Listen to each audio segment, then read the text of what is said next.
Hello everyone, welcome back to my channel. मैं प्रीति और मैं अभिषेक।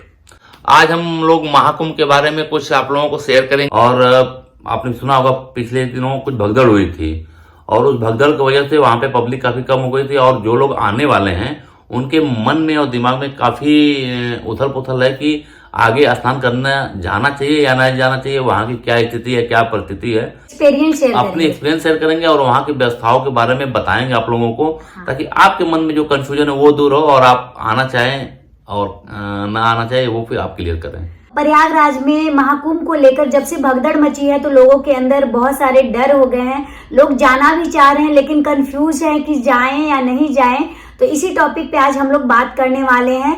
और ये जो महाकुंभ लगा है वो 144 सालों के बाद लगा है। हर बार ये दोबारा मौका नहीं मिलेगा। जो आज के डेट में जिंदा है वो 144 साल बाद क्या होगा क्या नहीं होगा तो कोई जानता नहीं है। हाँ, तो ये मौका जो है बार बार नहीं मिलता है, तो लोग एक्साइटमेंट भी है कि नहीं, इस महाकुंभ में हमें जाना चाहिए, स्नान करना चाहिए। हम लोग काफी किस्मत वाले हैं कि 144 साल बाद जो संयोग होता है उसमें संयोग में हम लोग हैं। हाँ। और संयोग में हम लोग स्नान कर सकते हैं। सही बात है। सब लोगों के अंदर डर भी है लेकिन लोग जाना भी चाह रहे हैं। लेकिन जिस समय भगदड़ मची थी उस समय 2-3 दिन पब्लिक कम हो गई थी, भीड़ कम हो गई थी। लेकिन फिर से भीड़ लगना स्टार्ट हो गया है क्योंकि लोगों के अंदर एक्साइटमेंट है कि 144 साल के बाद लगा है तो महाकुंभ स्नान हमें करना चाहिए और बिल्कुल करना चाहिए, क्योंकि ये मौका हम लोगों को बार बार नहीं मिलने वाला है। नहीं, पूरा बताया जाएगा। तो कुछ पॉइंट्स हमने लिखा है क्योंकि बहुत सारे मैसेज आ रहा था, तो उसी पॉइंट्स के अकॉर्डिंग, आप लोगों के मैसेज के अकॉर्डिंग हम आप लोगों के साथ शेयर करेंगे अपनी एक्सपीरियंस। तो चलिए फटाफट स्टार्ट करते हैं। जो हमने पहला क्वेश्चन पिक किया है वो ये है कि अभी कुंभ में जाना चाहिए या नहीं जाना चाहिए। सबसे ज्यादा मैसेज आने वाला यही है कि लोगों के अंदर डर है और लोग ये मैसेज के थ्रू पूछ रहे हैं कि अभी कुंभ जाना सही है या नहीं।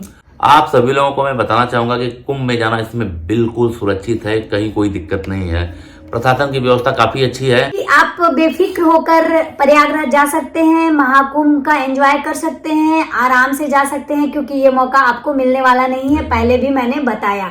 नेक्स्ट क्वेश्चन मैंने जो पिक किया है वो ये है कि कैसे जाना चाहिए, बाई कार जाना चाहिए, बाई ट्रेन जाना चाहिए। तो बहुत लोगों को मैसेज आ रहा है कि आप दीदी कैसे गई थी, बाई कार गई थी कि बाई ट्रेन गई थी, और हम लोगों को कैसे जाना चाहिए। हम बताना चाहेंगे आप सभी लोगों को कि हम बाई ट्रेन जाना चाहते थे और जिसके लिए हमने अपने घर से कार लेके बनारस स्टेशन में पहुंचे हैं। और वहां पे स्थिति ये हुई कि जब ट्रेन में हम लोगों ने टिकट लेके बैठना चाहा तो ट्रेन में बैठ नहीं पाए क्योंकि ट्रेन पूरी पैक हो चुकी थी।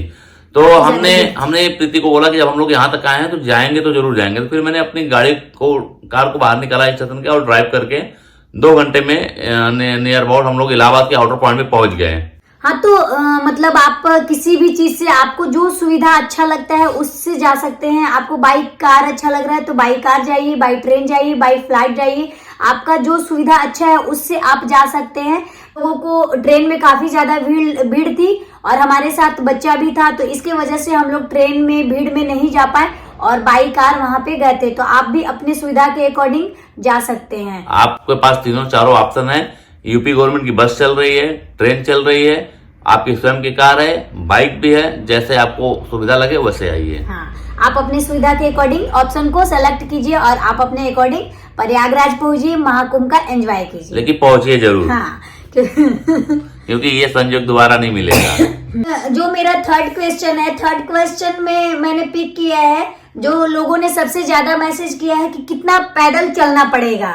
ठीक है, तो दोस्तों मैं बता दूं कि कितना पैदल नहीं चलना पड़ेगा, सिर्फ 4 किलोमीटर ही पैदल आपको चलना पड़ेगा। उसमें भी नो व्हीकल जोन है जरूर, लेकिन आपको अगर चाहिए कि नहीं हमको साधन मिल जाए थोड़ा पैदल चलें तो आपको वहां के अंदर जो है लोकल टोटो मिल जाएगा, लोकल बाइक मिल जाएगा, जो आपको एकदम संगम के निकटतम तट तक आपको ले जाकर ड्रॉप कर देगा। हाँ, अगर आप चाह रहे हैं कि 4-5 किलोमीटर पैदल जाना तो आप इजिली 4 से 5 किलोमीटर पैदल जा सकते हैं। अगर आप ग्रुप में जा रहे हैं तो बातों में आप वहां पे पहुंच जाएंगे, आपको पता भी नहीं चलेगा कि 4 किलोमीटर कब बीत गए। तो हम लोग जिस दिन कार से गए थे तो वहां पे मतलब काफी ज्यादा ट्रैफिक था, तो वहां पे बारकेटिंग लगा दिया गया था, तो हम लोग वहीं पे कार को पार्किंग कर दिए थे और कार पार्किंग करने के बाद आगे निकले। वहां पे मतलब थोड़ा पैदल वॉक पे हम लोग आगे गए, थोड़ा सा पैदल हम लोग आगे गए कि टोटो मिल जाए या कुछ भी मिल जाए। लेकिन उस दिन थोड़ा भीड़ था जिसके वजह से टोटो वगैरह नहीं मिल रहा था। लेकिन एक सुविधा था, एक ऑप्शन था बाइक।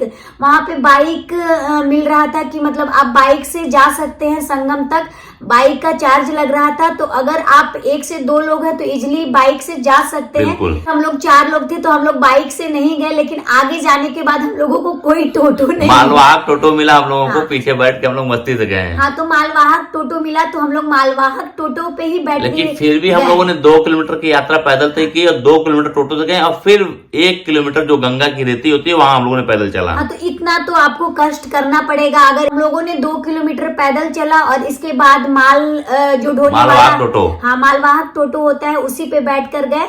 और वो पहली मेरी एक्सपीरियंस थी। मैं मजा बहुत आया, मजा बहुत आया बैठने के बाद। मतलब काफी प्रयागराज आपको पहुंचना है, इसके बाद आपको टोटो भी मिल जाएगा थोड़ा, मतलब 1-2 किलोमीटर टोटो, ऑटो, बाइक सब मिल जाएंगे आपको। हाँ, 1-2 किलोमीटर चलना भी पड़ सकता है, नहीं भी चलना पड़ सकता है। और अगर आप नहीं चलना चाहते हैं तो आपके लिए बाइक सबसे अच्छा ऑप्शन है। बाइक से आप संगम तक पहुंच सकते हैं।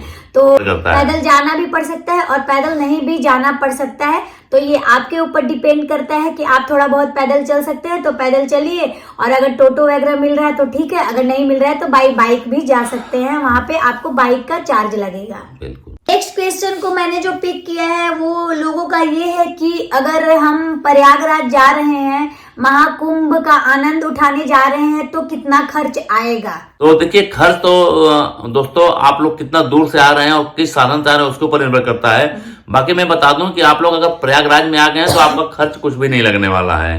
जो रास्ते में आपको ट्रेवलिंग में खर्च लग जाए, अगर आप अपने कार से आते हैं, कितना दूर से आते हैं, उस पर आपका पेट्रोल और डीजल जो भी है निर्भर करता है। लेकिन सबसे सस्ता अगर आपको इलाहाबाद महाप्रयाग में आना है तो ट्रेन है। ट्रेन से सस्ता कुछ भी नहीं है। इजिली और उतर के आराम से संगम घूम के नहा धो के निकल सकते हैं। तो लोगों का ये मैसेज था कि प्रयागराज जाने में हमें कितना खर्च होगा, तो वो सारा कुछ आपके ऊपर डिपेंड करता है कि आप किस वाहन से जा रहे हैं। आप कर सकते हैं, आप अपने अकॉर्डिंग बजट को एडजस्ट कर सकते हैं। प्रयागराज जाने में बहुत ज्यादा मतलब आपको अमाउंट नहीं लगने वाला है। आप ट्रेन से चले जाइए या गवर्नमेंट। प्रयागराज के अंदर कोई भी एक्स्ट्रा खर्च नहीं है। जो खर्च है आपको सिर्फ और सिर्फ ट्रेवलिंग में है। हाँ, तो वहाँ मतलब गवर्नमेंट बसेस यूपी गवर्नमेंट की बसें भी चल रही है, रोडवेज की बसें चल रही है, उससे भी आप जा सकते हैं। तो ये सारा कुछ जो खर्च वाली बातें हैं वो आपके ऊपर डिपेंड करता है कि आप किससे जाना चाहते हैं और कितना खर्च करना चाहते हैं। चलिए अब नेक्स्ट क्वेश्चन को पिक करेंगे। नेक्स्ट क्वेश्चन है और लास्ट, सबसे मोस्ट जो क्वेश्चन है उसको मैंने लास्ट में पिक किया है। वो ये है कि किस संगम तट पर स्नान करना चाहिए और वहां पे व्यवस्थाएं कैसा है। तो अभी पहले बताओ कुछ। देखिए, सबसे ज्यादा लोगों के दिमाग में कंफ्यूजन है कि हम इस तट पे करें, उस तट पे करें, उस तट पे करें, कहाँ करें। तो ये सब भ्रमित चीजें हैं, आप बिल्कुल दिमाग से निकाल लीजिए। प्रयागराज के अंदर आप किसी भी तट संगम पे स्नान कर लेंगे, वो आपका कुंभ स्नान हो जाएगा। तो वहां पे प्रयागराज में आप जाइए, संगम पे पहुंचिए और किसी भी संगम पर आप जाकर स्नान कर सकते हैं। जैसे कि मुझे जहां तक पता है त्रिवेणी संगम और शाही संगम के बारे में है, तो आप जहां पर पहुंच जाते हैं उस संगम पे स्नान कर लीजिए। मतलब जिस संगम पे आप स्नान करेंगे सारे संगम का महत्व एक ही होगा। और क्योंकि सारे संगम में गंगा, यमुना और सरस्वती मिले हुए हैं, अलग नहीं है। संगम, किसी भी संगम पे आप स्नान कर लीजिए, सारे संगम का महत्व एक ही है। तो ये सबसे ज्यादा मोस्ट क्वेश्चन था, सबसे ज्यादा आने वाला क्वेश्चन था।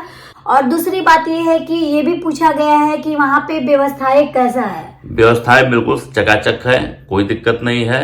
आप बस ये इतना ध्यान रखें कि अगर आपके पास छोटे बच्चे हैं तो उनको अपने पास, तो वहाँ पे व्यवस्थाएं हैं। जैसे जो महिलाएं होती हैं, जो औरतें होती हैं, उनके सबसे ज्यादा क्वेश्चन ये होता है कि वहाँ पे ड्रेसिंग रूम है कि नहीं, या वहाँ पे वॉशरूम वगैरह है कि नहीं। तो आप जिस संगम तट पे स्नान करेंगे उस संगम तट पर ही सारे कुछ व्यवस्थाएं हैं। आपको वहाँ पे सारा कुछ मिल जाएगा, घबराने की कोई बात नहीं है, बहुत अच्छी व्यवस्थाएं हैं, आप वहाँ पर जाइए। लेकिन लास्ट में मैं कुछ अपनी एक्सपीरियंस आप लोगों के साथ शेयर कर रही हूँ कि मैं वहां से जैसे ही हम लोग कुंभ से स्नान करके आए तो वहां पे हम लोगों को काफी ज्यादा भूख लग गया था और वहां पे कुछ भी मतलब चाय अवेलेबल था, चाय के अलावा कुछ भी अवेलेबल नहीं था। कुछ अच्छे से खाने के लिए नहीं हो पा रही थी व्यवस्था। तो ये हुआ कि अपनी गाड़ी को उठाया जाए ट्रैफिक में से जाके, उसके बाद आगे निकला जाए। तो हम लोगों ने ऑटो रिजर्व किया, डायरेक्ट टोटल गाड़ी के पास आए और गाड़ी निकाल के हम लोग हाईवे पहुंचे। हाईवे पहुंचने के बाद खाना तो जरूर मिला हम लोगों को। वहाँ हाईवे पे हम लोग जब पहुंचे और बहुत सारे ढाबा में गए, जिस ढाबा में जा रहे थे बस वहाँ पे खाना नहीं था। खाना में था भी तो बस चावल दाल रोटी दाल इस तरह का था, मतलब उस तरह का खाना नहीं मिल पा रहा था क्योंकि भीड़ होने की वजह से सारे ढाबा में खाना मतलब स्थिति दोस्तों ये रही ढाबों पे कि जिस तरह बारात में लास्ट में खाना मिलता है थोड़ा थोड़ा बचा हुआ, वो कंडीशन ढाबे वालों को था। और उसके बाद चार्जेस जो ढाबे वाले थे वो 2 से 3 गुने बढ़ चुके हैं इस समय। तो लास्ट में हम लोगों ने वही मतलब फ्राई दाल था और चावल एक ढाबे पे मिला, तो वहीं पे फ्राई दाल चावल रोटी हम लोगों ने सब्जी भी मिल गई थी और सलाद के साथ खाना खाएं। क्या करे, बहुत ज्यादा भूख लगा था तो खाना पड़ा। तो मैं आप लोगों को यही बताना चाहूंगी कि जब भी आप वहां पे जा रहे हैं तो अपने बैग में कुछ स्नैक्स वगैरह जरूर रख लें ताकि आपको भूख लगे। आपके साथ बच्चे हैं तो आपको भूख लगे तो आप अपनी भूख को वहां पर मिटा सकते हैं। तो ये हमारी एक्सपीरियंस थी। तो उम्मीद करती हूँ कि जो भी आपका क्वेश्चन था उस क्वेश्चन का आंसर आपको मिल गया होगा और ये वीडियो आपको काफी ज्यादा हेल्प करेगा। तो अगर ये वीडियो आपको पसंद आया तो एक लाइक कर दीजिए, वीडियो पे नए हैं तो सब्सक्राइब कर दीजिए। हाँ, और एक प्यारा सा कमेंट जरूर कीजिएगा। हर हर महादेव। लास्ट में हम ये बोलना चाहेंगे कि 144 साल बाद ये संयोग आएगा, आइएगा जरूर इलाहाबाद प्रयागराज संगम। हाँ, बार बार यही रिपीट हो रहा है कि 144 साल बाद ये लग रहा है, तो आप थोड़ा सा पेशेंस रखिएगा, धैर्य रखिएगा, लेकिन महाकुंभ में स्नान जरूर कीजिएगा। और बाकी चीज जो मैंने आपको बताया वो सब चीज अच्छे से समझ लीजिएगा। महादेव।